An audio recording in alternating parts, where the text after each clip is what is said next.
Assalamualaikum warahmatullahi wabarakatuh. Apa kabar Baraya, sehat? Luar biasa sekali hari ini sudah hadir lagi saya Andari Krisna di program PDKT, Podcast Dinas Kesehatan Kabupaten Tasikmalaya.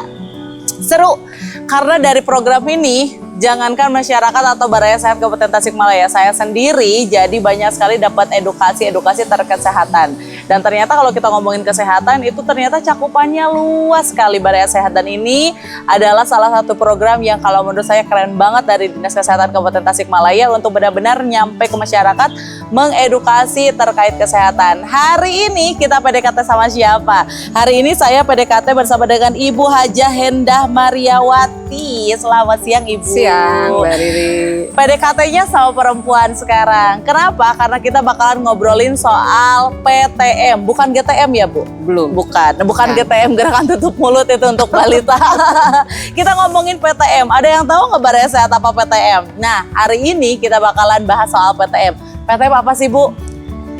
PTM itu adalah Mbak Riri ya, mungkin masyarakat tuh belum pada Bener. Ini ya, saya Mbak juga Riri belum ya. tahu tuh Bu. PTM apa sih? PTM itu adalah penyakit tidak menular. Tuh, penyakit tidak menular. Oke. Dimana penyakit tidak menular itu penyakit yang tidak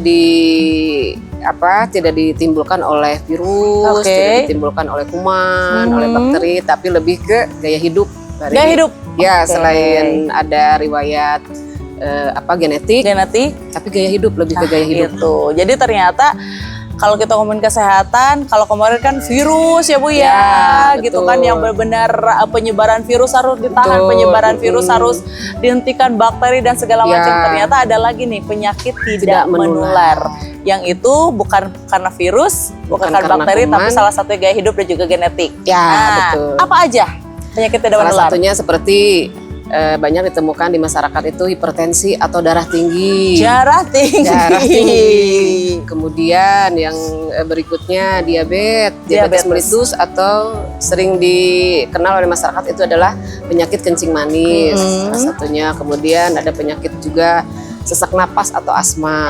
Kemudian penyakit jantung, penyakit gangguan ginjal, itu penyakit-penyakit yang tidak menular, tapi PTM. Betul, PTM. Dan penyakit akibat kecelakaan lalu lintas. Oh, itu juga termasuk penyakit tidak menular. Kalau di Kabupaten Tasikmalaya sendiri, PTM yang paling tinggi apa? Yang paling tinggi hipertensi atau darah tinggi. Ya. Darah tinggi. Yang itu memang faktornya gaya hidup dan genetik aja berarti ya? Selain genetik itu persentasenya sangat kecil kalau genetik. Oh, genetik justru ya, kecil? Betul, kecil. Tapi lebih banyak persentasenya itu dari gaya hidup. Di mana masyarakat kita terutama di Sunda nih, kita kan warga Sunda itu kadang-kadang penggunaan garamnya itu lebih banyak. Berlebihan? Iya, lebih banyak.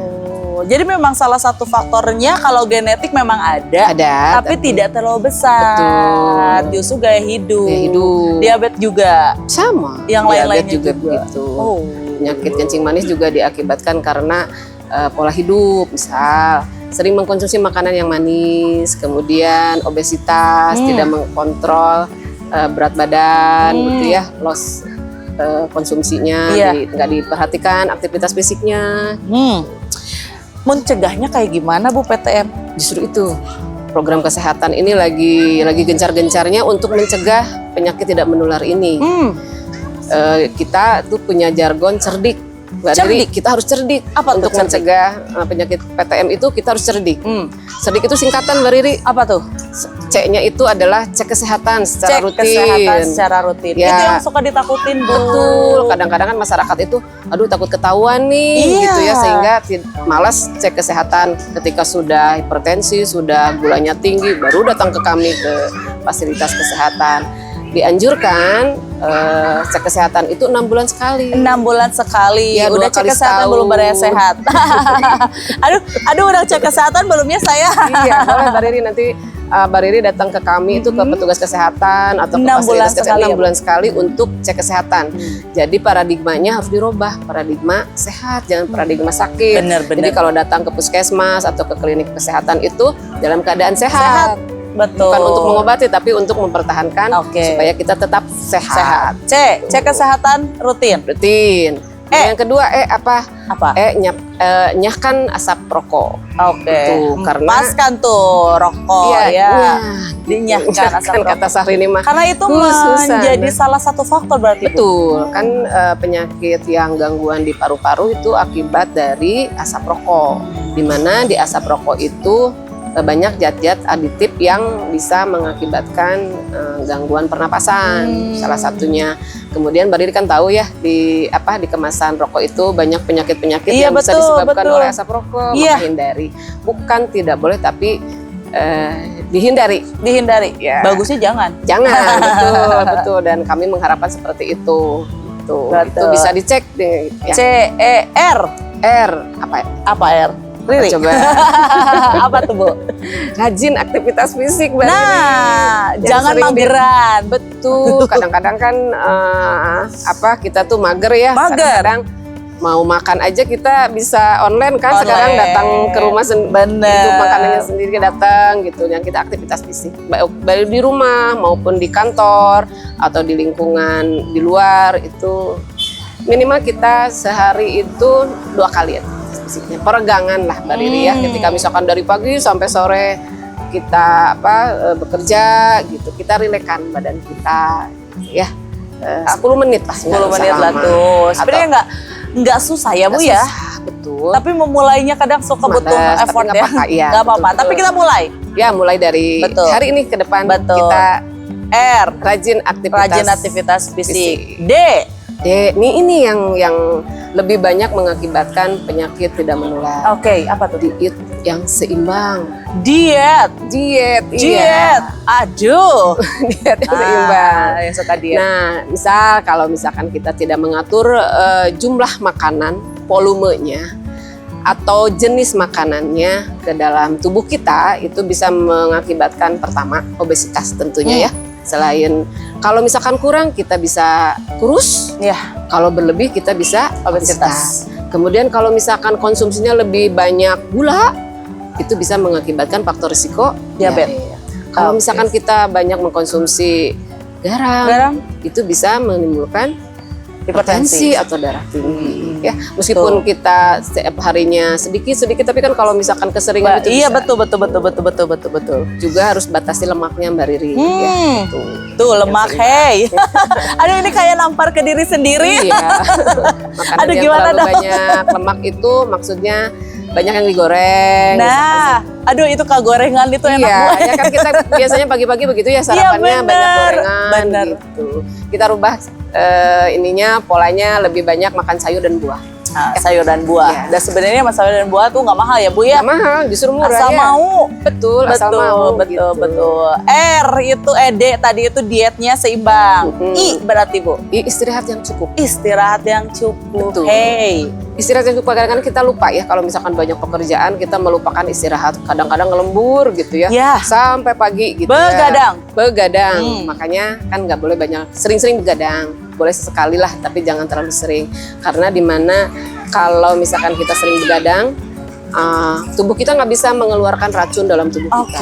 Ya, tubuh kita itu kalau misalkan Mbak Riri nih makan terakhir itu di jam 5 sore. Itu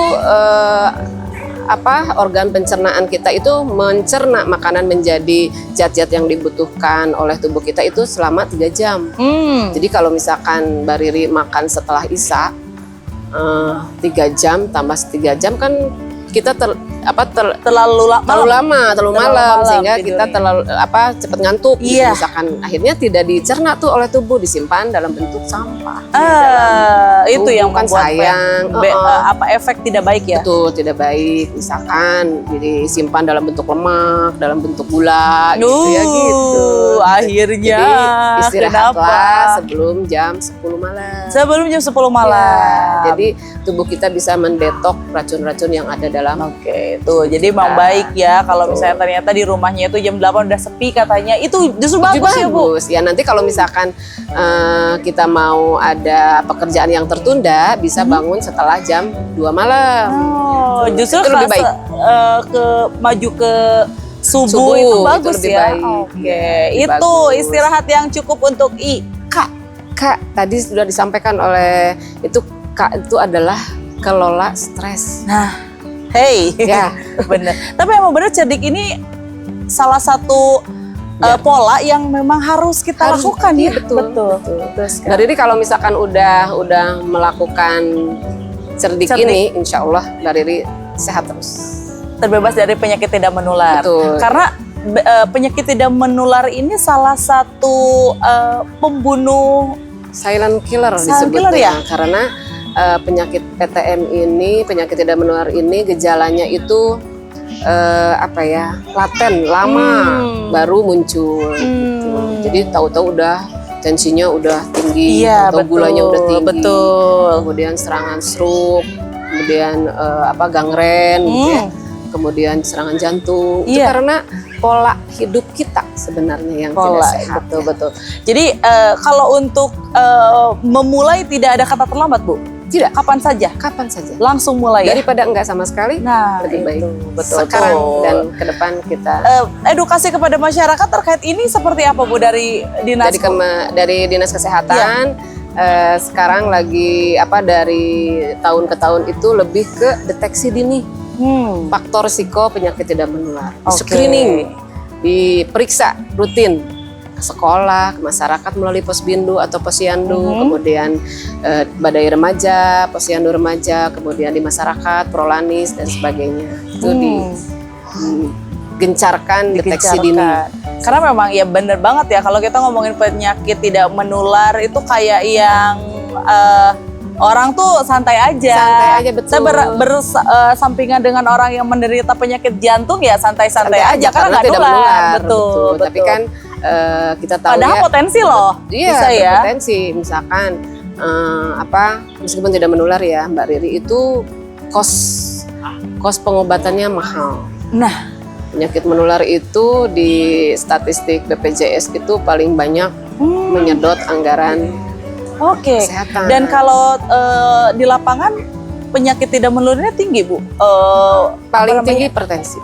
Paling tinggi hipertensi dan memang banyak ya. Ya memang banyak. Sekarang mulai di usia-usia remaja sudah mulai potensi ya. Potensi ke penyakit darah tinggi atau hipertensi karena pola makan atau jajanan di sekitar sekolahnya itu tidak sehat. Nah, kalau udah ngomongin kuliner, betul ya. Makanya kami juga bekerja sama dengan BP POM untuk bekerja sama pengawasan kualitas makannya. Jadi memang salah satu faktor pemicu itu adalah pencegahannya kita bijak dalam makanan juga. Betul, ya, Bu ya. Memilih makanan yang sehat. Cerdik tadi tuh memang paling top banget. Paling top banget. Betul. Iya, betul. Dan ketika kita bisa melakukan cerdik tadi, pasti badan lebih sehat ya, Bu ya. Insya Allah sehat. Angka paling tinggi itu hipertensi. Dan sekarang ternyata tidak hanya ke orang tua. Tapi kalau dulu orang tua berarti ya? Betul. Dulu kan kita dengar orang tua 50 tahun ke atas lah gitu yang penderita hipertensi. Sekarang enggak, bergeser ke usia-usia remaja. Dan sekarang langkahnya itu adalah selain dengan cerdik tadi, dari dinas juga sudah mulai melakukan screening screening daerah-daerah, ke masyarakat. Screening deteksi dini. Oke. Dan untuk kalau misalnya saya nih mau melakukan deteksi dini, berarti saya harus kemana, Bu? Boleh mangga, Mbak Riri misalkan lebih dekat ke puskesmas, datanglah ke puskesmas atau ke klinik kesehatan Pratama, mangga. Bisa ke puskesmas. Bisa. Tuh. Jadi kadang ada masyarakat yang suka takut ya. Atau mereka ke posyandu, posyandu ya. Karena memang posyandu sekarang itu bukan untuk anak-anak aja kan ya, Bu? Iya, betul. Sekarang semua usia. Oh iya, posyandu betul. Terpadu ya tuh. Karena memang untuk mengantisipasi terjadinya banyak penyakit tidak menular ini ya. Iya. Kalau untuk anak-anak juga sekarang sudah mulai, Bu, penyakit tidak menular ini. Iya, betul. Itu faktornya obesitas kebanyakan. Iya, banyak makanan yang tinggi gula dan tinggi tepung. Dimana kita ketahui obesitas itu adalah salah satu faktor risiko hipertensi, diabetes, jantung. Aduh, ini sindiran banget ini. Ini sindiran banget nih pada saya sama saya deh, kayak udah mulai obesitas. Karena memang benar ya, kalau misalnya obesitas itu ngundang banyak penyakit tuh memang benar ya. Iya. Penyakit tidak menular ya keundang, penyakit menular juga keundang ya. Betul, karena daya tubuh kita kan makin menurun nih. Betul. Akhirnya cepat terkena juga penyakit menularnya. Oke. Kalau program dari dinas sendiri untuk pencegahan PTM ini apa saja sih, Bu? Pertama sosialisasi, kemudian screening tadi yang sudah saya sampaikan atau deteksi dini, kemudian kami juga pengadaan media KIE-nya, kemudian kita juga ada tentunya ya pengobatan untuk yang memang yang sudah terkena. Gitu. Tapi lebih banyak presentasinya ke mencegah. Ya, mencegah. Dan salah satunya tipsnya yang paling paten banget, cerdik tadi ya, cek kesehatan rutin. Yang dicek idealnya apa saja, Bu? Berat badan, tinggi Berat badan, badan, lingkar tinggi badan. perut. Ideal berat badan seseorang itu seperti apa? Berat badan itu kalau misalkan Mbak Riri tingginya berapa? Aduh, jangan saya 100, saya obesitas. ya, misalkan ada tingginya 150, Ya. kurangi 100 berarti idealnya sekitar 50 Di kilo. 50. Kalau udah lebih berarti udah harus Iya, mulai betul. ini. Oke. Itu berarti berat badan, Tinggi kemudian badan, cek apa lagi? lingkar perut, Lingkar ya. perut. Kemudian lemak perut. Aduh. Iya. Aduh. Indeks massa tubuh, kemudian cek gula darah, cek kolesterol, asam urat, kemudian dampak rokoknya juga diperiksa oleh kami, kesehatan matanya juga, kesehatan pendengarannya juga, dan juga kesehatan jiwanya. Oh, berkaitan. Berkaitan karena penyakit tidak menular itu saling berkaitan. Oke. Ya bener banget sih ya, ternyata silent killer sekali ya, Bu Betul, ya. ya. Dan faktornya itu kalau penyakit menular virus, Iya. gitu kan, bakteri, bisa bakteri. gitu kan. Kalau ini benar-benar Diri kita yang bisa diri kita menyembuhkan sendiri, atau mencegah. Betul. Cek kesehatannya ternyata salah satunya tadi faktor-faktor yang harus kita cek ya berarti ya, Bu. Jadi kalau misalnya udah ngerasa berat badannya over nih, mulai pola hidupnya sehat. Makan Untuk aktivitas fisik apakah memang harus olahraga atau yang penting kita bergerak, Bu?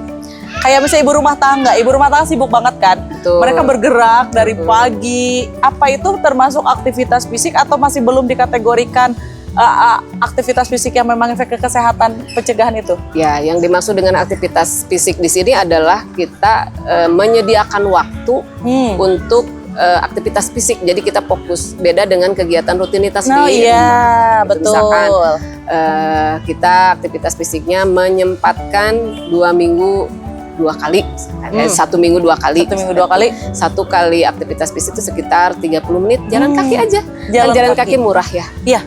Gitu. Kayak ini di banyak sini yang lagi lingkungan di jalan sini kaki nih, jalan Bu. kaki murah kan. Betul. Di sela-sela kesibukan kita harus menyempatkan aktivitas fisik. Betul. Karena memang harus disempetin ya, Bu ya. Betul, Harus iya. dipaksain ya. Menghirup Untuk udara yang aktivitas segar. Iya betul, sambil jalan betul. kaki. Tuh kayak gitu. Kalau untuk si dietnya sendiri, yang bagusnya itu seperti apa, Bu? Dietnya satu, kalau misalkan kita mengetahui cek kesehatan misalkan, Ya. nanti petugas kesehatan itu memberikan informasi bahwa kita itu kebutuhan kalorinya sekian, kebutuhan karbohidratnya sekian. Nah, kita pilih makanan-makanan yang dianjurkan oleh tenaga Jadi kesehatan. tetap memang harus dicek dulu ya. Iya, Nggak bisa betul. disamakan ya. Ibu Nggak diet bisa. ini berhasil, saya belum tentu Belum berarti ya, tentu, Bu. karena diet itu ditentukan oleh jenis kelamin, Hmm, kemudian berat badan, oke. kemudian aktivitas. Misalkan olahragawan dengan kita yang Bukan olahragawan? Iya, bukan olahragawan itu beda Oh, kebutuhannya. iya. Misalkan olahraga lebih tinggi kalori dan tinggi proteinnya, kita kan dihitungkan nanti oleh tenaga kesehatan. Jadi memang nggak bisa asal diet juga. Makanya ada beberapa kasus kejadian yang diet akhirnya malah nggak sehat Nggak tubuhnya ya, sehat, Bu ya. betul, karena nggak konsultasi dulu ke tenaga kesehatan. Nah, dan itu bisa dilakukan di Bisa. puskesmas. Puskesmas bisa. Ada ahli gizi. Oh, Ada ahli gizi. jadi sekarang puskesmas bukan ngobatin aja ya, Bu ya? Betul, justru lebih banyak ke mencegah. Sekarang justru. Betul, karena mencegah itu lebih cost-nya lebih murah Oh, iya. daripada mengobati. Daripada sudah ada kejadian dulu ya, Bu ya. Dan itu dipermudah sekali berarti ya. Dipermudah. Kita tinggal datang ke puskesmas, sebutkan kita mau apa, Cek kesehatan. kesehatan dan fasilitasi. Iya, betul. Luar biasa. Ini berarti Bayaran Sehat jangan ragu nih, karena memang kalau kita ngomongin soal penyakit tidak menular, ngeri-ngeri ya, Bu. Betul, ngeri-ngeri. Ya kalau misalkan kita sekali-kali Mbak Riri main ke rumah sakit ya, misalkan ketemu dengan yang cuci darah, Iya. ya ketemu gangguan ginjal kan, itu kan biayanya mahal, kitanya juga kan tersiksa ya dengan penyakit, dan itu lama penyembuhannya. Kemudian yang stroke, Iya. yang stroke misalkan terkena ke kepala keluarga, di mana itu adalah tulang punggung keluarga. Betul. Itu bisa mengganggu pendapatan keluarga, sehingga itu berdampak ke impact dominonya sangat banyak. Iya betul ya. Jadi memang ya kalau penyakit menular kita kayak COVID kemarin gitu kan fokus ke virusnya gitu kan. Kalau PTM ini justru ya efek dominonya sangat luar biasa. Dan ke pasiennya pun kalau misalkan penyakit tidak menular itu cenderung penyembuhannya lama dan itu bisa mengakibatkan secara psikis ya gangguan jiwa juga untuk pasien dan keluarganya gitu, karena pengobatannya kan lama. Jadi emang jangan dianggap sepele nih. Bahkan penanggulangannya juga atau pencegahannya sangat simpel dan mudah dan murah, tapi butuh niat yang luar biasa. Betul, ya Bu ya. Karena memang hal-hal simpel itu kalau nggak niat benar tetap berat ya Bu. Berat, betul. Nah, daripada harus sudah kedeteksi Anda menderita hipertensi dulu, lebih mahal ya Bu ya? Mahal. Lebih mahal. Harus minum obat seumur hidup kan. Nah itu betul. Harus kontrol dan lain sebagainya. Dan itu membutuhkan waktu, biaya, dan juga mental yang berat ya Bu. Terakhir harapannya untuk warga di Kabupaten Tasikmalaya Bara Sehat kita ini terkait PTM apa Bu? Kami mengharapkan ke semua warga Kabupaten Tasikmalaya mengajak untuk hidup cerdik. Tadi sudah sampaikan, cek kesehatan secara rutin, kemudian nyahkan asap rokok, kemudian rajin aktivitas fisik, kemudian istirahat yang cukup, diet yang seimbang, kelola stres. Lebih baik mencegah daripada mengobati. Nah, terima kasih Ibu Hajah Endah, luar biasa sekali untuk mudah-mudahan kita masyarakat semakin aware lagi terkait penyakit tidak menular ini agar mereka memang mulai membiasakan pola hidup yang sehat ya Bu. Insya Allah. Terima kasih. Sama-sama Mbak Riri. Luar biasa sekali PDKT kita hari ini yang benar-benar daging banget isinya ya. Jadi benar-benar ini untuk budaya sehat jangan sampai dianggap sepele. Oke lah tidak menular tapi ternyata penyakitnya bukan kaleng-kaleng. Daripada sudah terkena terlebih dahulu, lebih baik mencegahi dengan cerdik tadi. Saya dari Risna pamit untuk PDKT kita hari ini. Ketemu lagi di PDKT selanjutnya. Assalamualaikum.